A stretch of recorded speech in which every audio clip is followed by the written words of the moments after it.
Monsieur le président, monsieur le ministre, madame la présidente de la commission, madame la rapporteure, qui fait un gros travail, mes chers collègues, on n'a pas souvent l'occasion de parler de ces sujets qui sont pourtant essentiels pour la vie d'un certain nombre de nos compatriotes, mais aussi la vie quotidienne de bien des familles. Eh bien, parlons-en, saisissons l'occasion. 320 000 assistantes maternelles, elles jouent un rôle essentiel pour ces familles. Et elles ont connu une année 2020 extrêmement compliquée.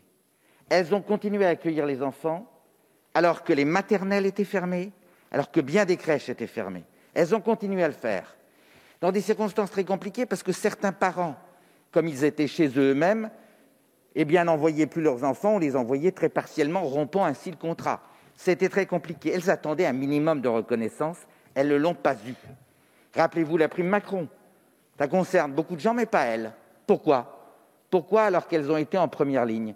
Elles ont été tellement en première ligne qu'on a accepté de passer de 4 à 6 la présence des enfants.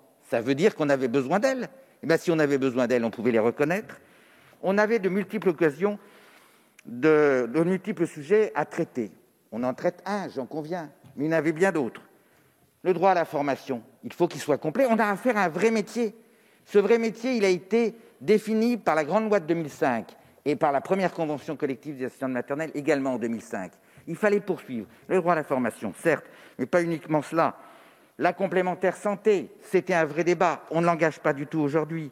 La modernisation liée en particulier aux maisons d'assistantes maternelles, c'est un vrai progrès. C'est une demande de bien des familles. C'est un souci des collectivités. On n'en parle pas et je le regrette. On avait également l'occasion de traiter de la relation avec Pôle emploi qui est très compliquée. Pourquoi ? Parce que comme elles ont plusieurs employeurs, ces assistantes maternelles, eh bien, quand elles perdent l'un de ces employeurs, tout simplement parce que l'enfant a grandi, eh bien, elles sont au chômage ou partiellement au chômage. Mais c'est très compliqué pour Pôle emploi qui n'a pas l'habitude de ses salariés avec plusieurs employeurs. C'est d'autant plus compliqué que quand, dans une fratrie, l'un arrête et l'autre continue, on ne sait pas. Voilà ce que j'ai obtenu, au moins dans mon secteur, c'est que dans chaque Pôle emploi, il y ait quelqu'un qui se spécialise sur ces questions compliquées de chômage des assistantes maternelles. On aurait pu également évoquer, d'autres l'ont fait avant moi, la question de la prime exceptionnelle qui arrive, vous l'avez dit, ma chère collègue. Que se passera-t-il pour les assistantes maternelles ? C'est une ouverture de 1 000 € de prime, c'est important. Pourquoi n'en bénéficierait-elle pas ? Autant d'occasions qui ne sont pas saisies aujourd'hui pour parler de cette belle et grande profession des assistantes maternelles.